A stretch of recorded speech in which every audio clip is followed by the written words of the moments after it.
Ladies and gentlegrams, the Lost Call creator, Dr. TC's originator, the glass-tapping trailblazer, trading Chroma the Great for Big Post stepping to the plate, Tyler has been teasing a tape for 2 days, and today we received it. And if you couldn't believe it, the Igor Evil Genius, the Flower Boy Bandit, has now packaged more projects since A$AP Rocky's last album than A$AP has had in his entire career, clearly creating the case for the creator creeping into the big three of his generation. We will discuss that and this new project. But while Tyler says don't tap the GLASS, Rapaholic says tap those like and subscribe buttons like your partner's ASS. Now, ladies and gentlegrams, in the past decade, where hip-hop's most illustrious figures design curated playlists and craft songs on cruise control that are perfectly tailored as background music or to be shuffled and blended into a playlist or just simply pass the vibe check, there's been only a few artists, especially in the 2020s, that have tested the boundaries of what it means to push creative expression to higher levels with each new release, keep emphasis on brash evolution, and still maintain and conquer more cultural dominance within the process. And when we talk artistic evolution, I don't think Tyler the Creator can be avoided within this conversation. If you look all the way back to 2009 compared to where he is today, Tyler's been nearly unrecognizable when you compare each release to the next. But for a while, he was kind of placed in this crippling position when it came to how much credit we really gave him, right? I don't know if that makes sense grammatically, but stick with me for a second. In the early 2010s, with the emergence of the blog era, hip-hop kind of placed this newfound emphasis on relatability to the everyday modern music consumer, right? You had artists like Drake and J. Cole who came from somewhat middle-class backgrounds, rapped about, the average American's everyday experiences like falling in love, getting heartbroken, trying to make it and pursue a career, live out the American dream, etc. And while artists like that did bring an added layer of vulnerability to hip-hop that for a while most mainstream street rappers had been scared to tap into, you had artists like Kendrick Lamar who pushed the boundary of what it meant to be a vulnerable rapper even further with albums like To Pimp a Butterfly or Good Kid, Mad City, but doing so in a much more cinematic, introspective way than Drake or J. Cole have ever done. And then you had Tyler the Creator, who was far different than any of these guys, and for a while, that's why he didn't receive his credit. You have to remember where hip-hop was in 2010, right? And the different sects of artists that were coming up in this internet age. You had the offsprings of Eminem's Slim Shady persona, like Hopsin, who was going absolutely viral on YouTube, but was never taken seriously enough as a rapper to put together a full-fledged project that had long-term withstanding cultural influence, right? And slowly his relevance started dwindling. You had artists like Lil B, who, similar to Hopsin, led with this trolling persona, but did so with this much more raw, carefree approach. In my opinion, inspiring the next generation of Young Thugs, Lil Uzis, etc. to create art in this process where you're just kind of going in the booth and letting all of your raw emotion, melodies, whatever comes to your mind, just kind of free flow into the recording studio. And Tyler kind of awkwardly fit in this weird intersection between the internet meme-worthy viral personas of the blog era like the Lil B's, the Hopsins, but also created full-fledged projects that received critical praise and displayed an immense amount of vulnerability, which also kept him in the conversations with the J. Coles, the Big Crits, the Kendricks, Big Sean, Mac Miller, etc. The highest tier of rappers from the blog era within the 2010s, right? And make no mistake, although I don't think he got the proper credit early in the 2010s, Tyler definitely carved out his own lane in that era and developed a really strong cult following, right? Between the whole Odd Future collective. From the fashion, the skateboarding, the memes, ciphers, the overall music itself, right? Odd Future was a huge movement in the early 2010s, but we did see from a mainstream perspective, Frank Ocean, who was a part of Odd Future, quickly surpassed Tyler from a commercial success standpoint, but even from the perspective of who was putting out the greater projects, right? Like Channel Orange, Nostalgia Ultra, these are some of the best projects of the 2010s. But naturally, Tyler wasn't going to attract that type of mainstream global appeal because his early music was driven by shock value, contained a lot of disturbing themes, it lacked a sonic polish. The production was intentionally very raw, muddy, lo-fi, eerie, distorted. It was fitting for the narrative and the themes discussed on the project, and it was adored by, again, his cult fans, but it kind of alienated casual listeners. While today, a lot of people try to make the case for Tyler replacing J. Cole within that Big Three discussion, it's no question that J. Cole's earlier catalog was a much easier listen than any of Tyler's music up until Flower Boy. That was actually intentional. See, Tyler has actually discussed his older catalog, saying that only some of it has aged well. He said, "I think Goblin is horrible. The only songs I'd keep from Goblin are Yonkers, She, Nightmare, Tron Cat, Fish, Analog, and 079. And you could see him slowly throughout the next couple of albums kind of branch off from that very, I guess you could call it vulgar style that he incorporated on Goblin, but we'll touch on that shortly. It was really Flower Boy where he was intentional in trying to cross over and start getting himself in the discussions with the big dogs, right? With the Coles, the Drakes, the Kendricks. Believe it or not, Tyler only had his first entry on the Billboard Hot 100 chart in 2017, about 8 years into his career. And back then he spoke on the recording process of Flower Boy and the intention behind it, saying, "I've been trying to get on the radio. I haven't been super successful with that, but that time will come. If it's not the next album, then it's 3 after that. I grew up listening to the radio. Although it's not the most important thing, there's still a percentage of me that wants to listen to the radio one day and say, oh, that's my song. A lot of my favorite artists I heard for the first time were because of the radio." And my next video will probably be a full deep dive into every Tyler project and how he slowly progressed, not just as an artist, but as a human. How each album showed a more mature side of Tyler as the years progressed. So drop a comment if you want that video, kind of like a documentary on the story of Tyler. But I'd like to focus on how we got to where we are today in his career and this new album that he just dropped. I remember following Tyler's career pretty heavily when he first came on the scene in the early 2010s, but my focus and care kind of started to dwindle in 2015 when he dropped Cherry Bomb. Before then, I was a casual who was enthralled by the entire aesthetic of Odd Future, everything they brought to the table from their personalities, the fashion, the freestyles, the mixtapes. I loved Frank Ocean, I loved Earl, I liked Tyler. I didn't see him becoming where he is today, but I think 2015 marked a major turning point in hip-hop for many different reasons. Number one, it marked a change for music as a whole with the adoption of streaming coming in 2015. That's when Apple Music was founded. That's when the powers that be, the industry executives, made a very active effort to shift casual music listeners off of iTunes, off of LimeWire, off of these, digital music stores, and instead onto an all-in-one, all-encompassing streaming platform where you just pay a fat fee. You pay a flat fee of $9.99 per month. It wasn't a fat fee. You used to pay fat fees when you wanted to buy actual music from every different artist that you wanted to listen to, right? And Tyler, being a very big polarizing figure within the internet age, obviously he wasn't a physical albums artist. He was never selling 1 million in the first week like Wayne or Drake or Eminem. Like I said, he only got his first entry on the Billboard charts in 2017. He was already 8 years into his career by then.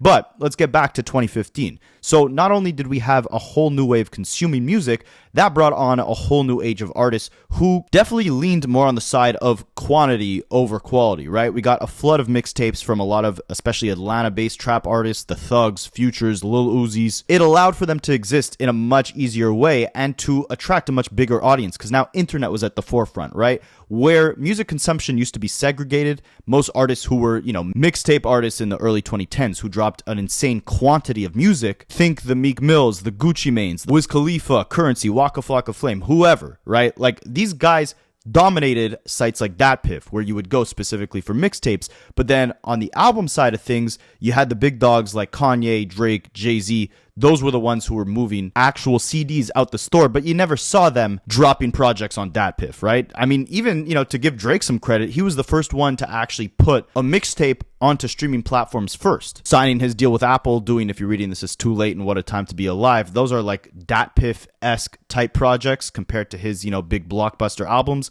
but he decided to push them onto actual streaming platforms instead of the DatPiffs, which now that I think about it, I shouldn't be thanking Drake for that. That's actually commoditizing an art form that used to be free. So I retract my credit that I gave him. But my point being, streaming not only changed the way we listen to music, but also changed the soundscape of music. What music was being delivered in large quantities and being shoved down the casual music listener's throat. And aside from casual music, aside from pop music, aside from just the music industry in general and the business that was going on with them, within 2015, that was also an important shift within hip-hop. I think this is where we really saw the true emergence of the big three with Kendrick, Drake, and J. Cole. Think about the big 3 or 4 or 5, whatever you'd want to call them, of the 2000s, right? The titans of the 2000s, Jay-Z, Eminem, 50 Cent, Lil Wayne, Kanye West. By 2015, each of them had kind of taken a step back from really dominating the culture, right? At this point, it had been 2 years since Kanye's Yeezus, and he was coming back with what was supposed to be called So Help Me God,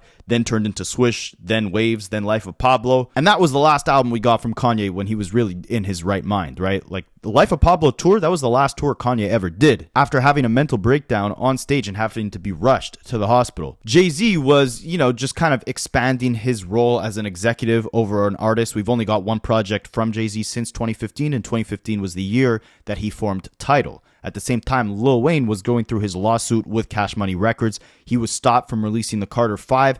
He was actually dominating the free mixtape lane, dropping projects like Sorry for the Wait 2, Free Weezy album, but he had really taken a backseat at this point in his career to Drake and Nicki Minaj. Eminem, 50 Cent, commercially, culturally, they weren't having the same impact, the same run that they had in the mid-2000s, and I think nothing was more evident of that than the era of 2013 to 2015 when the shift started slowly emerging, because we saw Eminem put out Marshall Mathers LP 2, the follow-up to his classic Marshall Mathers LP 1, and that didn't have nearly the same reception as the first one did. And then with 50 Cent, I think he released Animal Ambition in 2014, 2015. That thing sold like 15,000 copies, something incredibly low. Like, it was obvious that 50 Cent was not, where he was in the Get Rich or Die Trying massacre days. I say all that to say 2015 was kind of like a year where we saw a non-spoken passing of the torch. It wasn't the days of the Wayne, Kanye's, M's, J's controlling the radio. It was now the Drakes, J. Cole's, and Kendrick's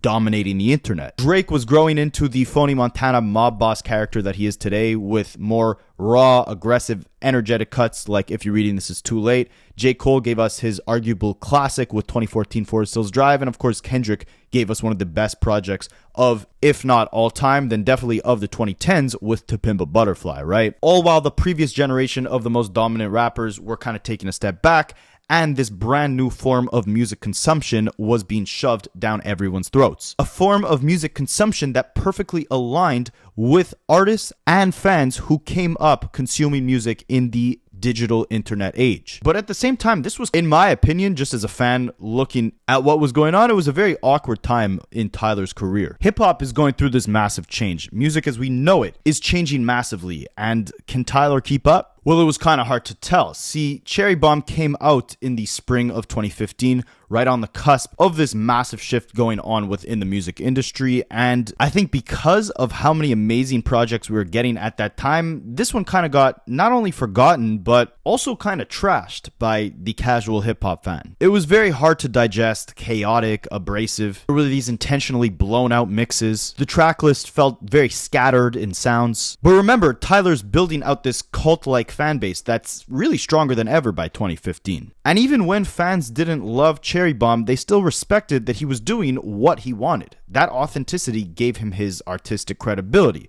And at the same time, Tyler is developing this very distinct visual identity within the culture, right? Even though the casuals kind of dipped off when Cherry Bomb dropped, it wasn't a very successful project commercially, he was still very visible through his fashion brands like Golf Wang, his festival, Camp Flogna. He was always co-signed and respected by heavyweights within the industry like Pharrell, Lil Wayne, Kanye. While Cherry Bomb was intentionally not catered or crafted for the casual, it almost seemed like it was also released at the wrong place, wrong time, right? Because of the shift that I was describing that was going on within the industry. But then we get into full-fledged streaming era, right? And at this point, it's like 2016, 2017. Again, Drake, J. Cole, Kendrick, they're at the top. The big three is in full effect. It's very apparent by this point in time that the biggest players of the 2000s were not nearly as relevant as they were in the 2000s. They were now in the later stages of their career, right? Wayne's still fighting the legal battle. 50 Cent and Jay-Z are both onto business ventures. Jay-Z gives us an amazing project in 444, but that definitely marked a sign of deep maturation, however you pronounce that word, right? Like at this point, he is kind of letting you know that he's prioritizing his family life, his marriage, his businesses over, living that rapper life, right? He was crapping on the whole money to your ear trend that Drake and Future were doing. Anyways, I don't need to go on a rant on that, but we saw, how trashed Eminem's 2017 comeback album Revival was, that even got Tyler into a short little back and forth with Eminem, because even he hated the album. Anyways, there was this gap to fill within hip-hop, right? Like, yeah, you had Drake, Kendrick, and Cole now at the top, but in the 2000s, you had an array of different artists, tons of different competition. From Nelly to T.I. to Jeezy to the entire G-Unit, obviously 50, Lil Wayne, Jadakiss, Fabulous, Ludacris, Outkast. Anyways, I could keep going on, but it didn't feel like we had that in the late 2010s, right? When streaming came into full effect, you started seeing SoundCloud and mumble rap being pushed to the forefront. So the biggest players, aside from the Drake, Cole, and Kendricks, were who? Travis, Future, maybe Chance the Rapper, or Big Sean for very short periods of time. Meek Mill and A$AP Rocky would give us like 2 memorable albums within the streaming era, but other than that, really think about which artists from the blog era ended up making a case for themselves to be in the discussion of being a Wayne, a Kanye, an Eminem of their generation. Aside from Cole, Kendrick, and Drake, which other rappers can you think of from the 2010s that can tick off all those boxes? Well, by 2017, Tyler, the Creator, started making the case. And I think this was all very intentional and played a key role into the development of the artists that we're now seeing flourish on the levels that Tyler, the Creator, is. And it was a long time coming. Tyler was battling with Meek Mill and DJ Khaled, who were using industry tricks to steal #1 spots from him on the Billboard chart. Again, this is a guy who worked 8 years in the music industry before ever seeing his first song hit the charts. And I made a mistake. Meek Mill with Flower Boy, he lost to on the Billboard charts, did not come in #1 place, but then with Igor, he actually beat out Khaled for his first #1 entry, and Khaled was not happy, calling Tyler's music mysterious, which he actually is not wrong. Between the incorporations of these alter egos, the colorful, wacky, out-of-this-world visuals, the wide range of vocals that Tyler incorporates into the music, the fact that he is producing basically all of his music by himself and offers a complete diverse sonic palette on every single one of his projects, Tyler is definitely a mystery. Understanding him is a mystery. But in 2017, when streaming became the #1 form of music consumption and hip-hop became the most consumed genre, understanding Tyler's objective was not really a mystery. Tyler, again, like he said in that interview, wanted to be heard on radio. He found a lot of his favorite artists initially by listening to the radio. He wanted to reel in the next generation in a similar manner. So he set out on this mission with Flower Boy, which came off the heels 2 years after his least commercially successful album, maybe his most hated and possibly his most experimental, in Cherry Bomb. So Flower Boy really came at one of the most pivotal moments in Tyler's career. And there's definitely a couple key things that changed between Cherry Bomb and Flower Boy. #1, I believe, is artistic maturity. Flower Boy, unlike Cherry Bomb, felt focused. It was extremely melodic. It was emotionally resonant. It was leaps ahead in songwriting, in structure, and in overall accessibility. We could see this in 2025. See You Again, a song off of Flower Boy,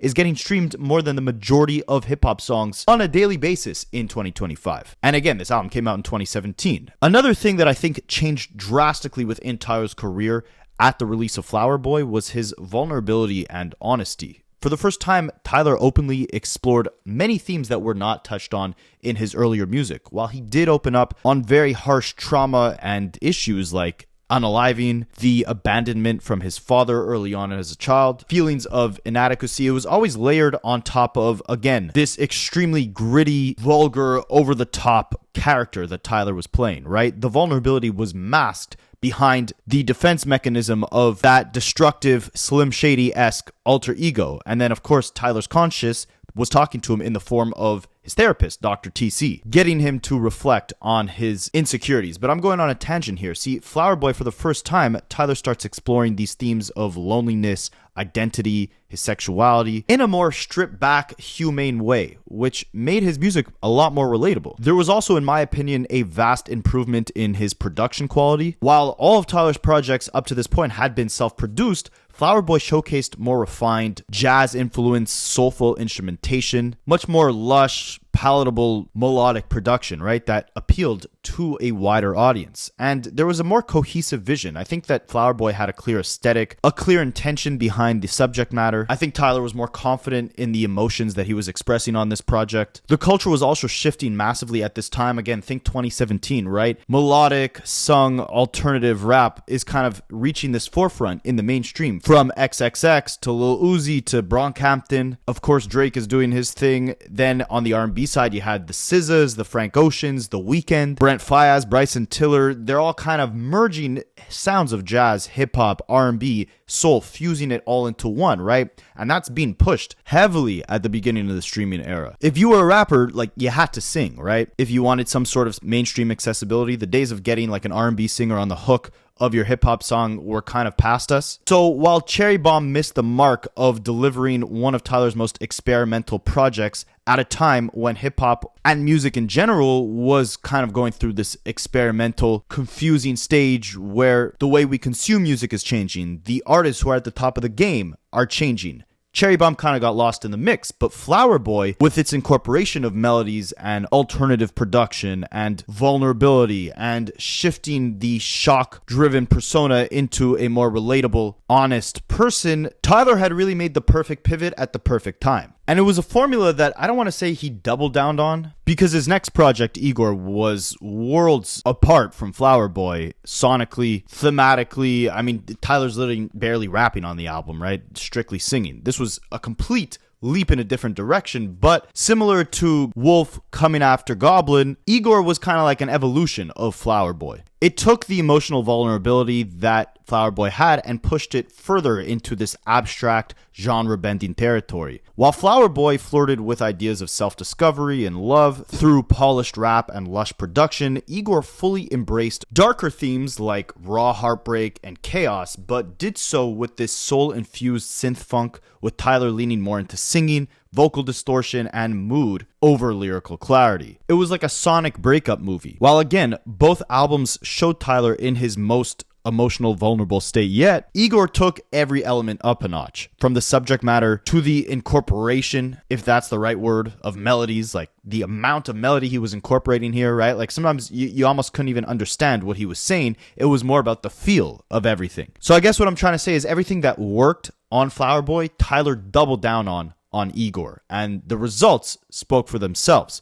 #1 album, beat out DJ Khaled, all that mysterious music. One of the biggest projects of the 2010s, of the streaming era in general within hip-hop, and ascended Tyler into uncharted territory I don't think he's seen within his career up to that point in time. Now he's in the big leagues. He graduated from cult fan bases to cult classics to commercial classics to blockbuster albums, platinum songs all over the radio, stadium shows all across the world. Igor really launched him into superstardom, right? And just when you think Tyler has cracked this formula of, melodic, groovy, jazz-infused emotional vulnerability delivered in the most raw, authentic way possible, with Tyler behind all the production nonetheless, Tyler takes a complete left turn on his next project, Call Me If You Get Lost, where you get the character Tyler Boulderdale. I know you guys hate when I pronounce it like that, so I'm going to double down on that. Tyler Boulderdale. And here he's just like this, braggadocious, world-traveling playboy who's caught up in a love triangle. The whole thing is narrated by DJ Drama, which kind of pays tribute back to the early mixtape days that Tyler was coming up in, right? But instead of chaos and heartbreak and melodies, this project oozes with confidence, luxury, exotic escapades, still tinkers in concepts of, romantic jealousy, emotional tension, but he's bringing it back to the bars here, for the most part. Great project. Each one of these projects also being accompanied by an alter ego or a character or a persona, so Tyler is really doing this massive extra step of immersing fans into the world that he's building behind each and every one of these projects, right?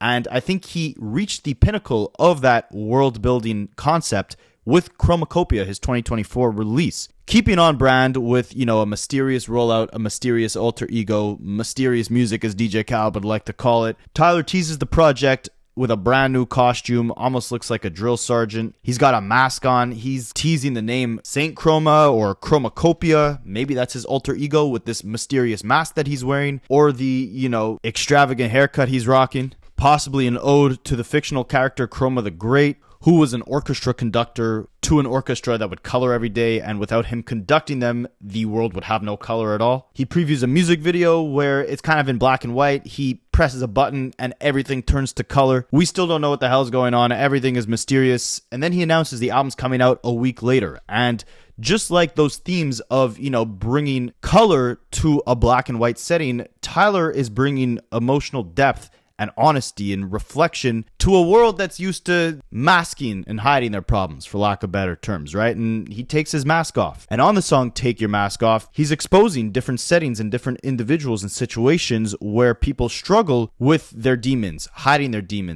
things from the world and wearing a mask that they think people would prefer they wore. Tons of heavy themes navigated throughout that project, like unplanned pregnancies on the song Hey Jane, identity issues, family issues. While Call Me If You Get Lost was narrated by... I can't speak today, man. Narrated. Call Me If You Get Lost was narrated by DJ Drama. Chromacopia, completely on a 180, was narrated by Tyler's mother. And Tyler had spoke on that, saying that all the concepts touched on within that project were based off of advice that his mother gave him early on that he only really realized the significance of as he got older and matured and had time to actually live these experiences and go back and reflect on that advice in a more experienced lens. And this ended up being his biggest success yet, right? I don't need to get into too many of the specifics, but he defied all boundaries by dropping the project on a Monday instead of a Friday, refusing to conform with industry norms of, mass quantities of recycled garbage music all dropping in bulk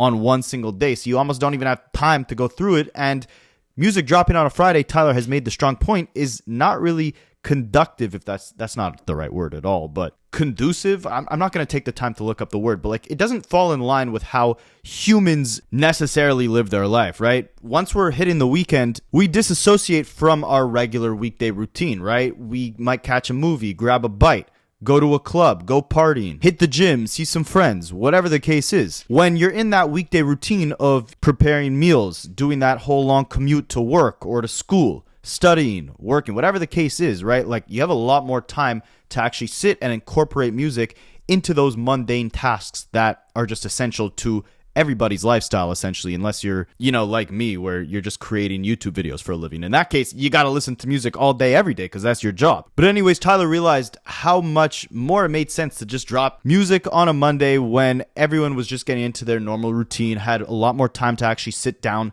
with the music in more intimate, personal settings. And so he did that. And it worked tremendously in his favor, becoming one of the highest selling albums of 2024, the biggest first week sales of Tyler's career, even though he only had 4 days of tracking in that week instead of the full 7, since again, he didn't release it on a Friday, instead on a Monday. And he defied all odds once again by breaking his long tradition of only giving fans an album every 2 years, and instead, 9 months after Chromacopia, he decides to go with that same method of dropping an album on a Monday.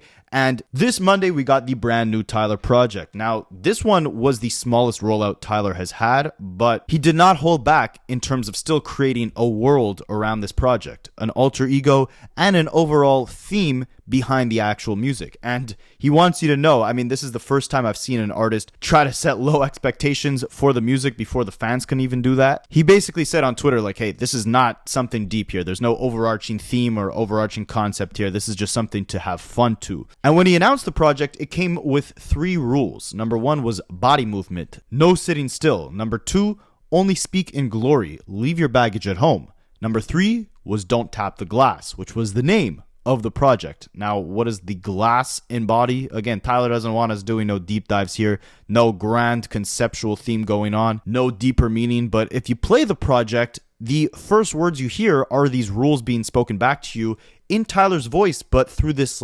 robotic tone, this robotic effect on his voice. It almost sounds like way back in the day at these vintage arcades, they'd have these psychic dummies behind a glass that could tell you your fortune. You just had to put in a quarter and then it'd start talking to you. It sounds like one of those animatronic characters, right? That's talking to you from behind the glass. I've seen a lot of different theories of what that title could entail. Again, it's pure speculation, but I like the idea of the fact that, again, his mom was, narrating the entire Chromacopia album, and it was dealing with much more intense subject matter than any of his previous projects ever had. On this one, he kind of just wants us to have fun, right? And the phrase "don't tap the glass," it kind of reminds me of like when you're a kid and you get like a new fish, or when you're at a museum or something. Like you'll go with your mom and she'll be like, "Don't tap the glass," right? Like behave yourself. Don't break anything. Don't touch anything you're not supposed to touch, right? Here he's telling you one of the rules is only speak in glory. Leave your baggage at home, right? Like don't touch the fragile elements of your character, right? And then we saw Tyler do that on Chromacopia. He took the mask off. Here, he wants you to just have fun, right? Body movement, only speak in glory, only speak about, positivity. Leave the baggage at home. Nothing fragile over here, only good vibes, right? The character was an ode to Run DMC, Ludacris, LL Cool J. I don't necessarily hear any Ludacris influence here. I definitely hear some LL Cool J influence, some early 90s, late 80s inspired production. I hear a lot of Daft Punk, Pharrell, K-Tronada within the production. And again, his mission here was to get people to dance. Now, when I was first hearing this project, I was thinking like, this sounds like it's perfectly tailored for the club, right? And then I'm thinking about the bigger issue that I've seen at a lot of clubs that play hip hop music today versus what they used to be in the past, or what club music used to be in the past, in that for a long time, really since, Tyler started his career, club music has just kind of been like standing around, bopping your head, singing along to the different catchphrases, right? And that's largely in part to the fact that, social media took off right around this time, that the club started becoming more of an environment where people are more concerned with, just rapping along the catchphrases, buying bottles, flexing, looking cool instead of actually dancing and getting lost in the music.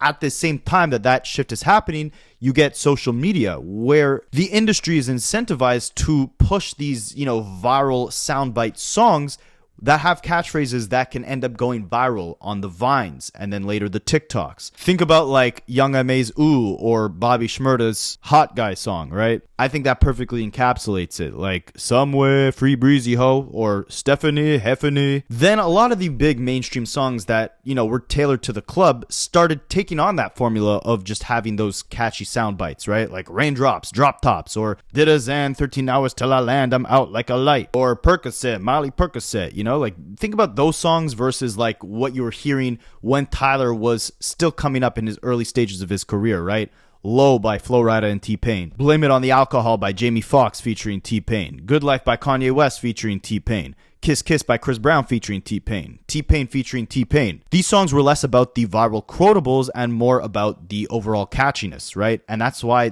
they rang off in the club. Think about the Snap era, the Crunk era, right? Get Low by Lil Jon. Like, that was a whole era before social media and before the ringtone era and whatever, where rappers were incentivized, if they wanted to hit that mainstream level, to come up with a song that can go off in the clubs that will make people want to dance. So that was one of Tyler's overall missions on this project, right? Rule number 1, body movement, no sitting still. And the reason for this, he actually explained, saying, I asked some of my friends why they don't dance in public, and some said because of the fear of being filmed. I thought, damn, a natural form of expression and a certain connection that they have with music is now a ghost. It made me wonder how much of our human spirit got killed because of the fear of being made a meme, all for having a good time. I just got back from a listening party for this new album, and man, it was one of the greatest nights of my life. 300 people, no phones allowed, no cameras, just speakers and a sweatbox. Everyone was dancing, moving, expressing, sweating. It was truly beautiful. I played the album front to back twice. It felt like that pent-up energy finally got released, and we craved the idea of letting more of it out, and there was just this freedom that filled the room. A ball of energy that might not translate to every speaker that plays this album, but man, did that room nail it. This album was not made for sitting still.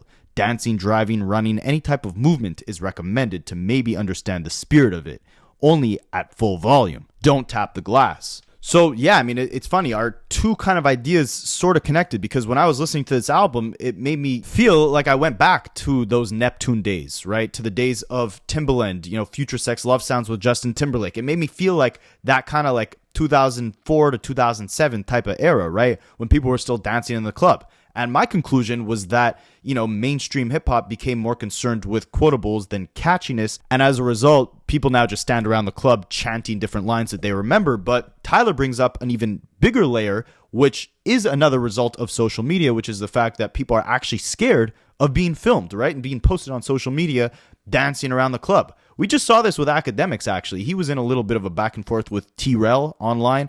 Then he sees T-Rail in the club, and T-Rail is actually dancing, and Academics is clowning him for not just coming to Academics' section when they have a problem, but also for actually dancing while all the women around Academics aren't even dancing to the music. They're just standing around, right?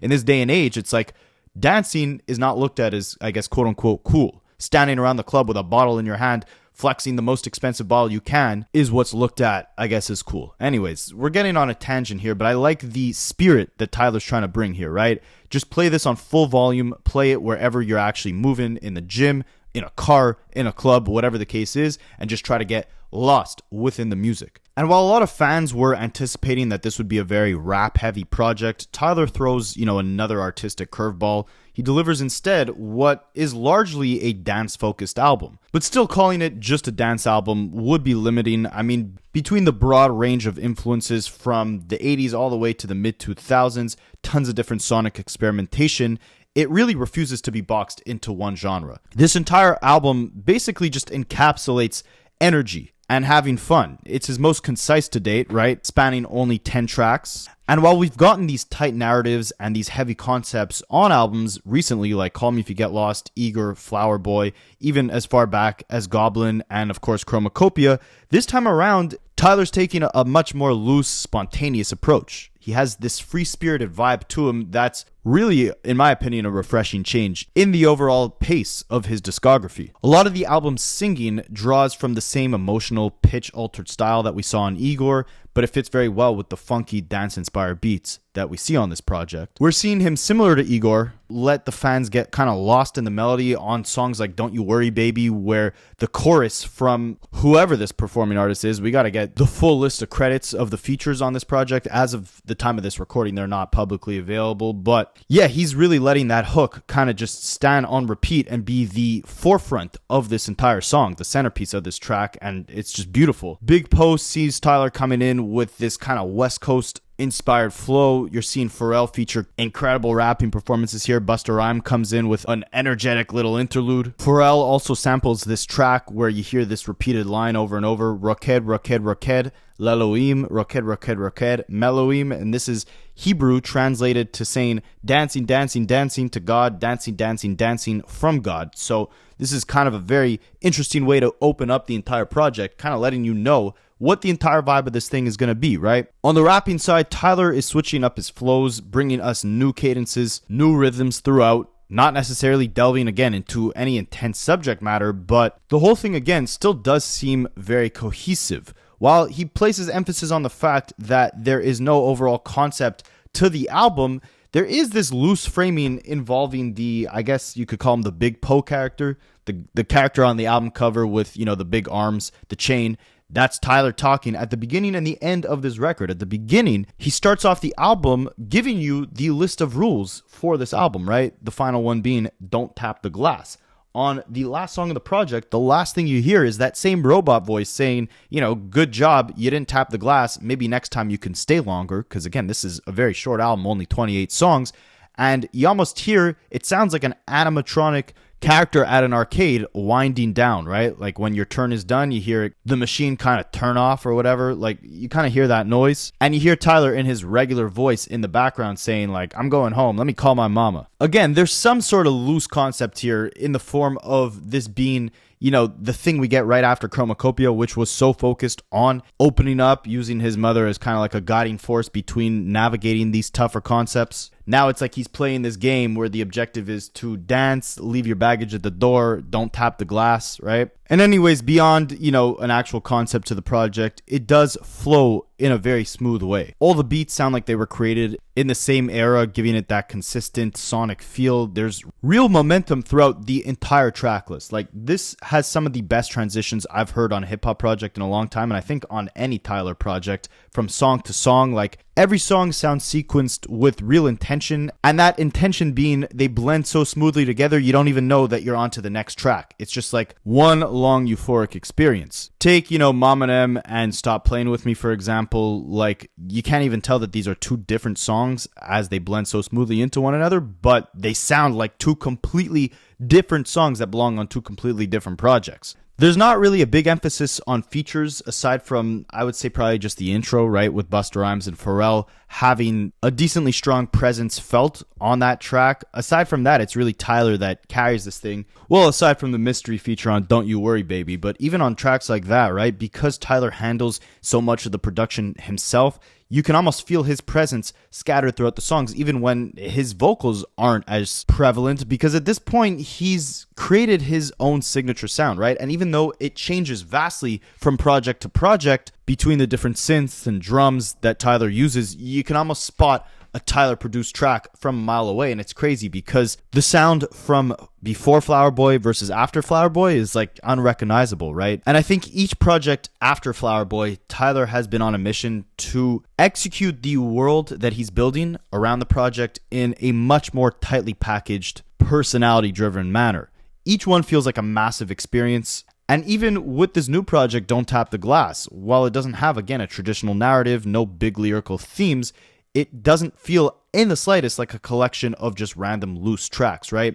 There's this cinematic touch that Tyler brings to every single one of these projects that's very much present on this one. And while between the, short spanning track list, the substitution of, club tailored catchiness over lyrical depth, this doesn't necessarily sound like a traditional project within Tyler's catalog. It keeps on the theme of Tyler showing to the world that while he'll never compromise or be placed in a box, his music continues to impact and touch wider audiences as the years progress and as we get more Tyler projects. And for that reason, he makes the strong case for being one of the most impactful and greatest rap artists of his generation.